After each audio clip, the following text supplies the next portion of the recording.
am hoping that I am live. If I am, someone come on and say hello. Hopefully this is, yep, okay, yay, here we go.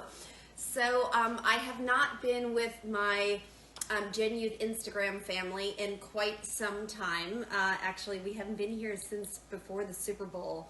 But this week is a very, very important week for folks like myself and for the woman I'm about to introduce you to. It is National School Breakfast Week. And if you know anything about what our kids are facing across America right now, you know that they are experiencing, probably, other than the Great Depression, the highest degree of food insecurity in American history. And so we have upwards of 17 million kids who are challenged by where they might get their next meal, and school meals are essential to their ability to succeed, thrive, and of course grow strong and fuel. So I am so excited that I'm going to introduce to you in a moment my great friend and colleague, one of America's most cherished dairy farmers, Marilyn Hershey. We go way back, but we're going to talk a little bit about why National School Breakfast Week is so incredibly important to her, to America's dairy farmers, who are one of our most vital partners in the work that we do at Gen Youth. So I'm going to bring her in, and then I'm going to rattle off some statistics about why she's such an incredible woman and mama.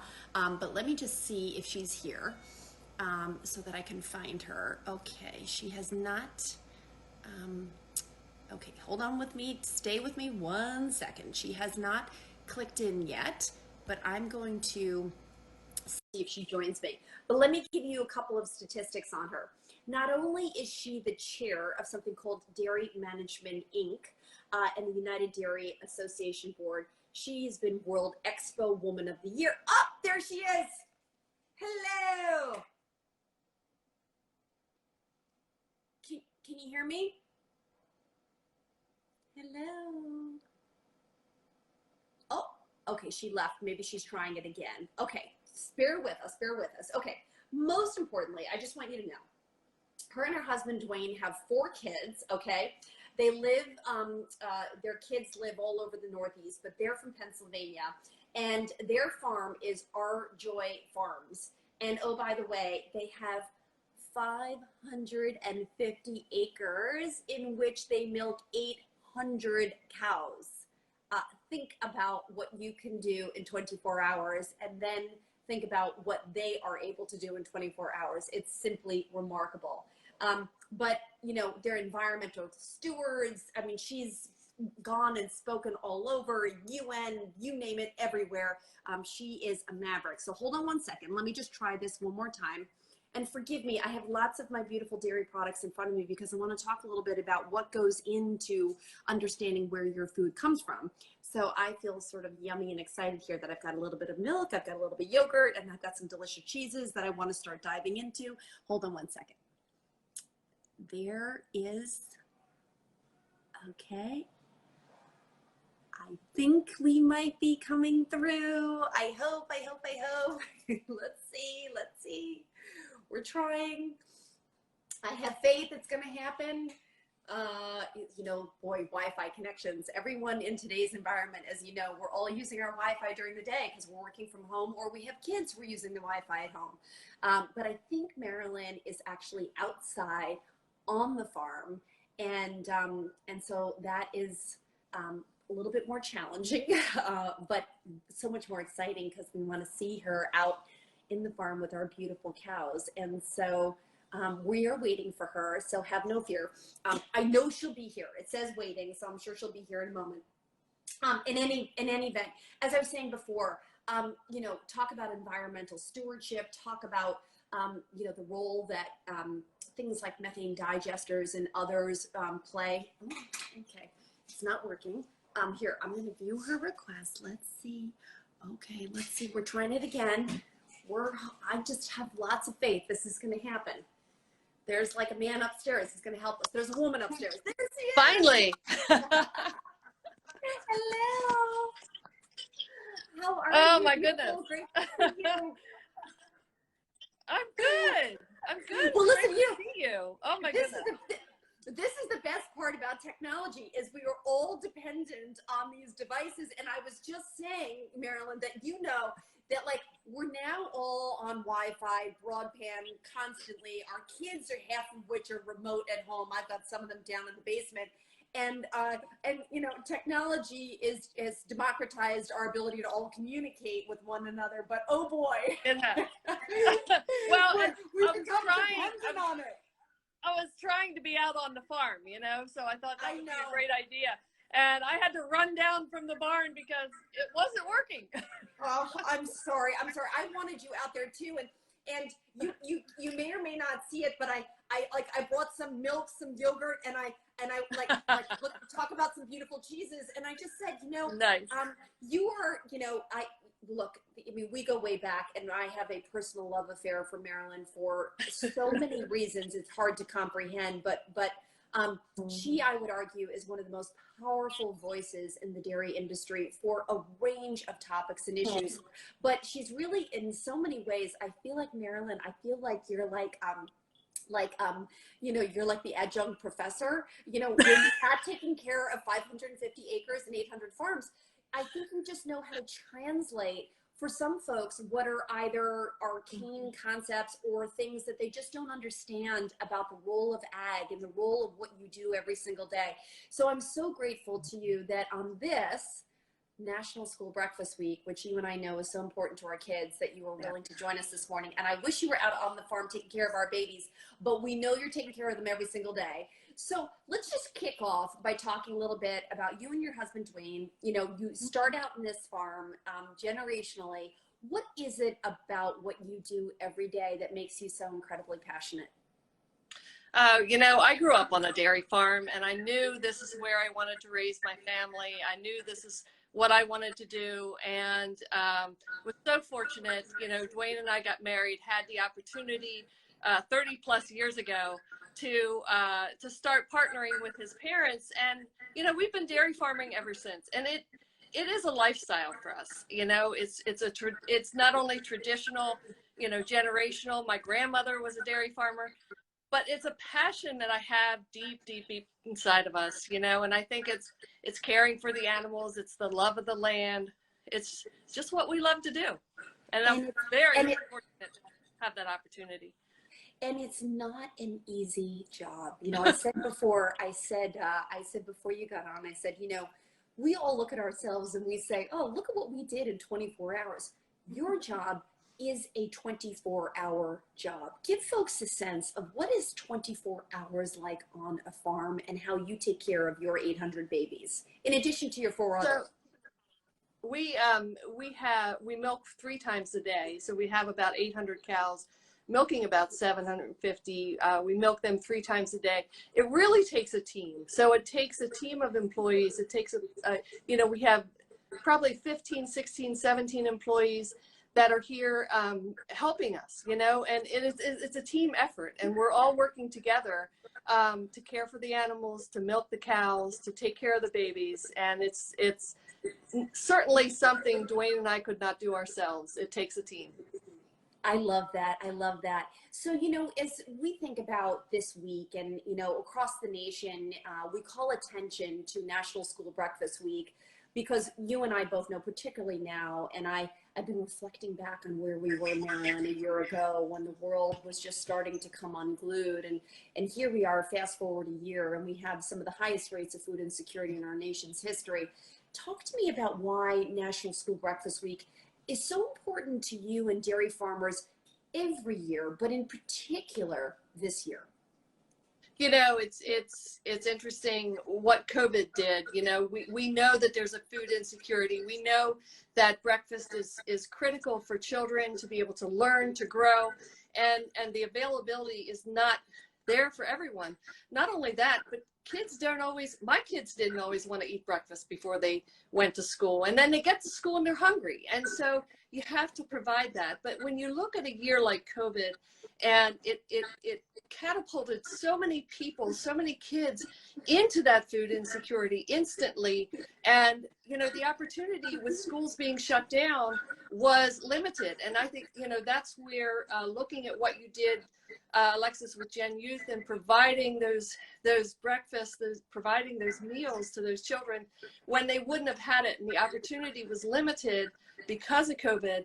We had to look outside the box and find new ways to get food into children's hands, and it wasn't easy, but it was accomplishable because we had help from others, and we had help from so many people.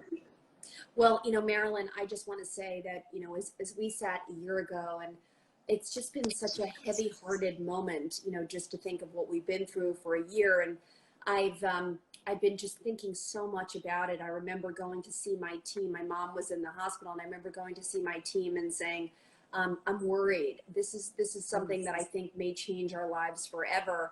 And I reflect back on what this week was like alone. And I remember, and we had just declared a state of emergency in New York, in California, and Oregon, and we knew what was happening in Seattle. And I look back and I think, wow, we really had no idea where the world was going to go, and that schools were going to be on the cusp of shutting down across America. And as we developed our COVID-19 Emergency School Meal Delivery Fund to help schools, to your point, deliver those meals to kids in different ways, whether it be in the parking lot or in grab and go, so that we could be sure that we were not congregating. You were the first.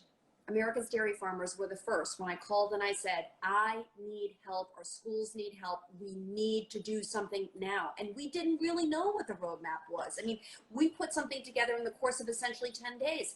You were the first. Why were you the first? Why are you always the first? We care about nourishing children. We know we have a dairy product. We know the product we have in our milk is high quality protein. It has 13 essential vitamins and minerals. We have to allow that as an opportunity. We have to get that into children's hands. We know that the quality of our product helps people. It helps children to learn. It helps people to grow. It helps bones and muscles. It helps across the board, and very high quality protein. And so why wouldn't we want to help? It's what we do. Why wouldn't we want to help get that into as many children's hands as possible? And when you think back to Marilyn, right, we've known this historically, but the number one thing requested at food banks, and that's why I've got it all over here, is milk. Yeah. And you guys did Herculean efforts over this past year between supporting us in schools and in food banks. Our partnership, we had a previous partnership with Feeding America, and that was such a key partnership for us going into this pandemic, because we weren't starting from ground zero. We were already running with them, and then to be able to work with them in new and different ways and better ways to get milk into food banks. It's very important step. It's interesting because I think a lot of folks say, yes, you have products that have all these nutrients and vitamins that are vital to a kid's, breakfast as they start their school day or their school lunch. But, people also look and say, why the passion, why the commitment, why schools, why kids in particular? Give us a sense as to, because you really reflect where the dairy industry is, what farmers feel and believe. And since the inception of Fuel Up to Play 60 over a decade ago, Gen Youth is just on the cusp of our 10-year anniversary. This is where you have truly invested and doubled down. What is it about your role in schools and with kids in particular that that is such a core piece of your purpose, of your DNA? I go back, it's just there. So we as farmers, we want to help people, we want to nourish people. We know we have the product that is so valuable to children, and it's in our hearts, it's in our DNA. And I'm not sure if I can explain it other than it's there. We want to help children. We know they are future milk drinkers. We want them to understand the value of milk. We want them to go into high school understanding the value of milk as they're going into those key years of, whether they're playing sports or what they're doing, where they need that nutrition to build their bones and muscles. We want them to take that through with them as parents and mothers and fathers as they're raising their own children, and the cycle continues. But it's a passion we have. But children and breakfast are really at the core of our passion. I was going through some statistics, and if you think about it, number one of the things we always talk about at Gen Youth is that 30 million kids a day rely on school meals, and that number today is far higher than it's ever been. We talk about school buildings being that great equalizer, right? Ground zero for hungry kids, and yet 2/3 of schools in America are in some form of distance or hybrid learning scenario. So the role we play in figuring out how to get those meals continues to be one of the most critical things we do. But Marilyn, we've done a lot of science around breakfast, right? What it does to a kid's ability to be fueled up during the day, how it helps them excel in mathematics, how it helps them do better in reading and standardized tests. I mean, the domino effect of just breakfast alone is staggering. It is, and I think it's a meal that we have to focus on. I'm so glad we have in the past number of years, because you look at how that it fills them up. It starts their day right. And if they're going to start the day off where they're feeling sluggish and they're feeling horrible and they're just not feeling top of their game, that's a hard catch up. And then lunch is really the only thing that can catch them up. And so it's very, very important that we focus on breakfast. And the dairy opportunities in breakfast is great. We have smoothies, we have parfaits, we have yogurt, we have cheese, we have milk. I mean, it's really it's a great way to start your day. A lot of what you have done and what we have done in schools, because kids are asking for it, is they're trying to better understand where their food comes from. Talk to me about the importance of that. Oh, it's very important. It's very, for many years, we have farmed with behind our farm gate. Behind we have just, it's what we do. Okay, so we're dairy farmers. We take care of the cows, we take care of the land, and each day we farm. And people today, rightly so, and I'm glad they do, they want to know where their milk comes from. They want to know where their food comes from and how it's raised. And it's a very important step for us to open that farm gate, to show people, to tell people, you know what, our farm your milk comes from a really good place, and your milk is being made in a sustainable, safe environment. It's good for our employees, it's good for our animals, and it's very important that we tell that story. Absolutely. What would you argue are some of the biggest misconceptions or things that folks just don't know enough about that you do as a steward of your land and your animals every day? Well, so I consider us as the original environmentalists, that where we have to, our land is our livelihood. Our land is core to it grows crops for our animals. We have to care for our land, and we have our soils tested to make sure that the right nutrients, the right amount of nutrients are being put, not too many, not too less, but the right amount, so that the best quality crop can be grown. We're making sure that our animals are taken care of. And one of the biggest misconceptions I hear when I go out and I talk to consumers is antibiotics. We cannot have any antibiotics in milk. There is not a gallon of milk that is sold that has antibiotics in it, because it is tested at the plant. It's tested, our milk is tested before it leaves the farm. We test every load of milk before that truck pulls out of the driveway.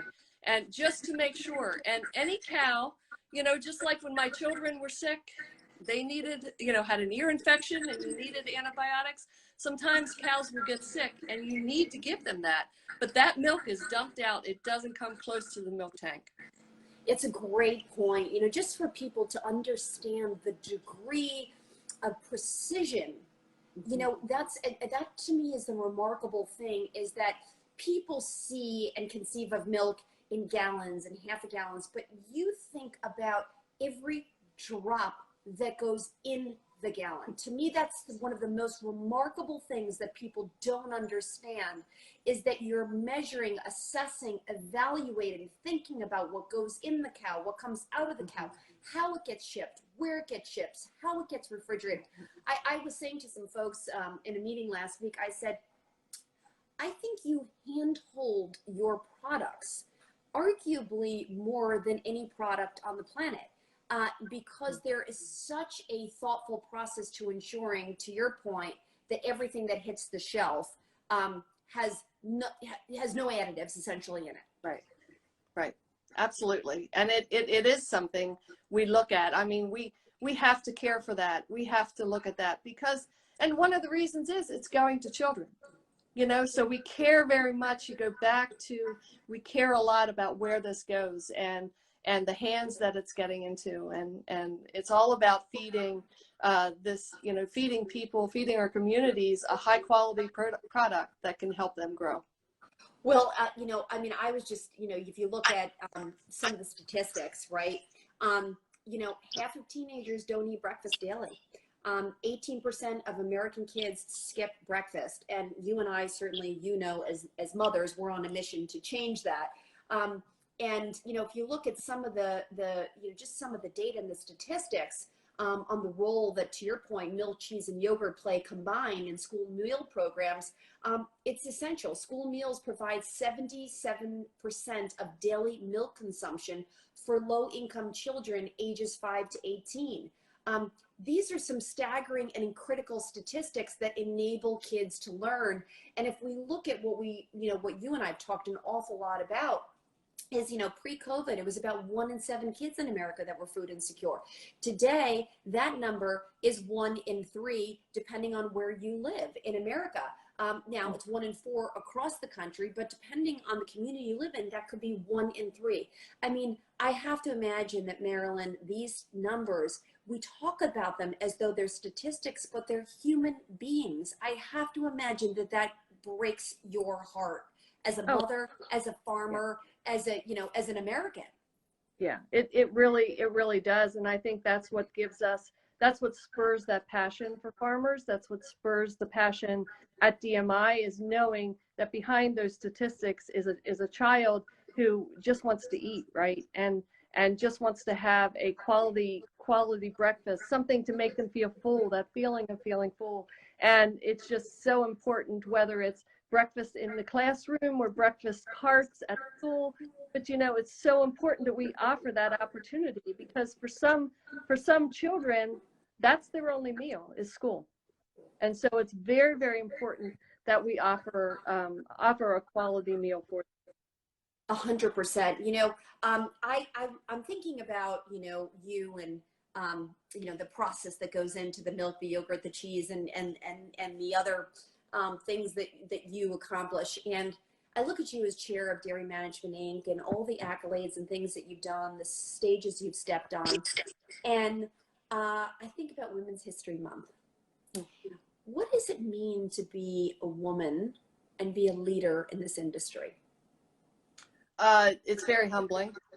It's very humbling to be part of it.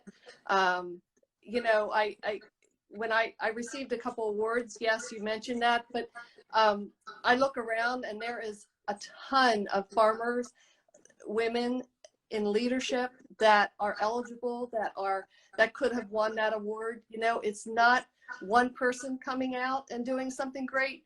You look around, there's a lot of women doing something great, and it's a team. And you know, it's just, it's very humbling, but it's also beautiful to be a part of that great team that's out there.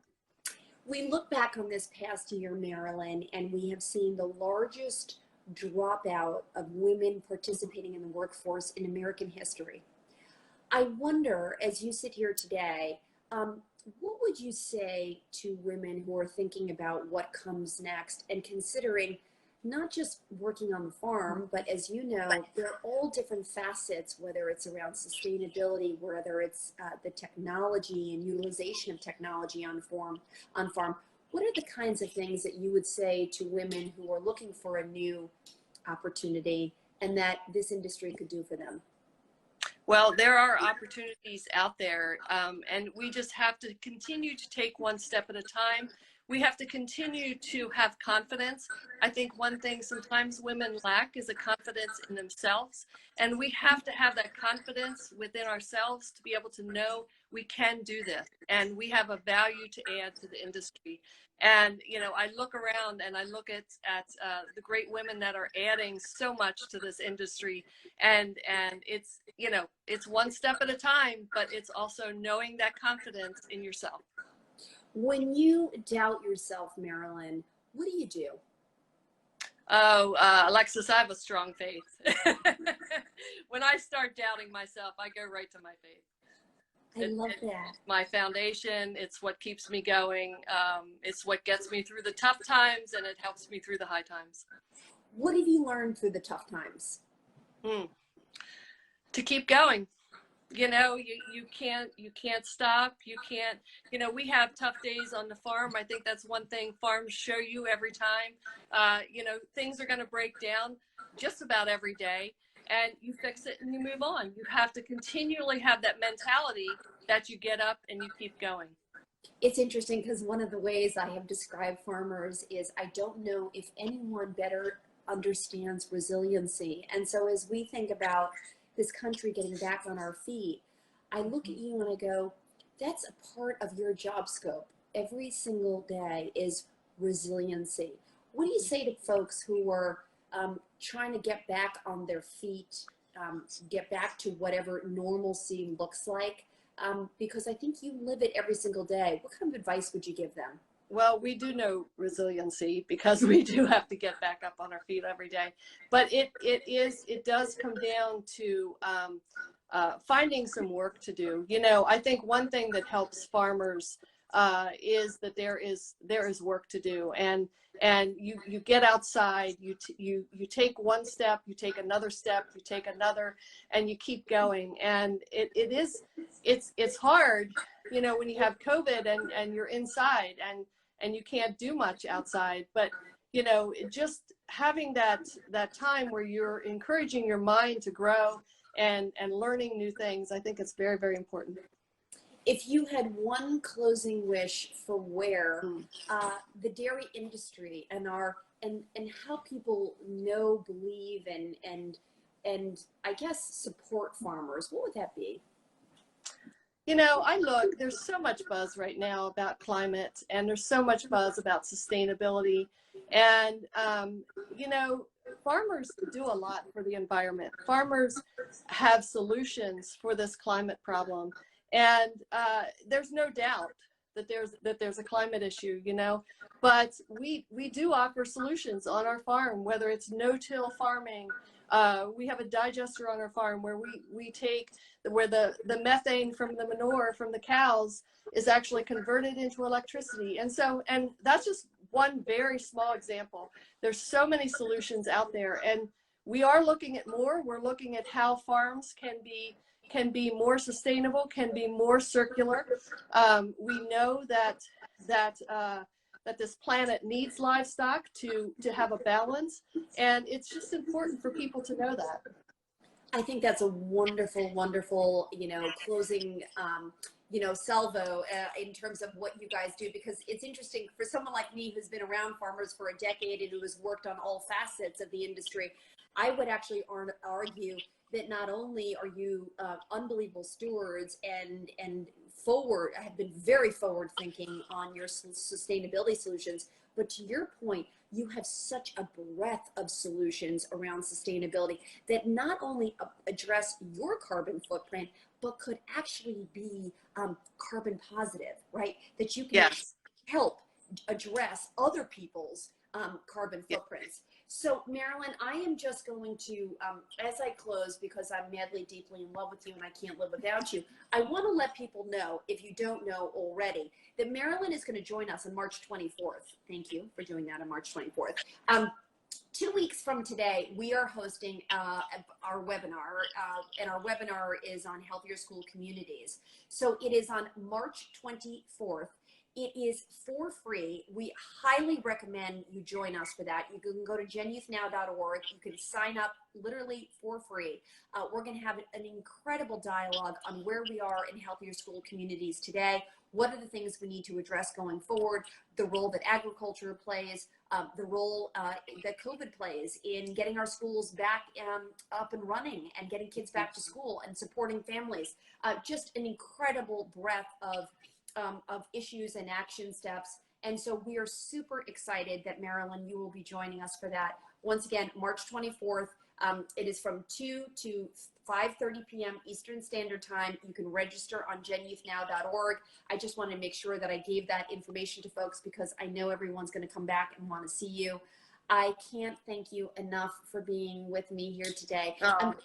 I'm going to now eat all of this. I'm going to now dive into my dairy and fuel. Well, I got my I milk. love that. I love it. You were the best. Marilyn, have a wonderful day. Thank you for your big, beautiful heart. Thank you for what you do every single day and for representing so many brilliant farmers across this United States. We would not be here without you. Oh, well, thank you, Alexis. You know, all of those feelings are mutual, and I feel the same about you. Just love the passion that you have for all of our children in this country, and thank you so much. You've done so much for dairy farmers. I appreciate it. Oh, well, thank you. Listen, bottom line is, if we don't have you, we don't have Gen Youth. And without Gen Youth, we can't go feed tens of millions of kids. So, That's right. This is like 1 + 1 + 1 is far greater than 3. We cannot do it alone. We need each other. It's a team. Mwah. Hugs and kisses to your husband and the family. Oh, thank you. I look forward to seeing you soon. Take care. Thanks, Alexis. Bye, honey. Thank you. Bye, guys. Have a great day.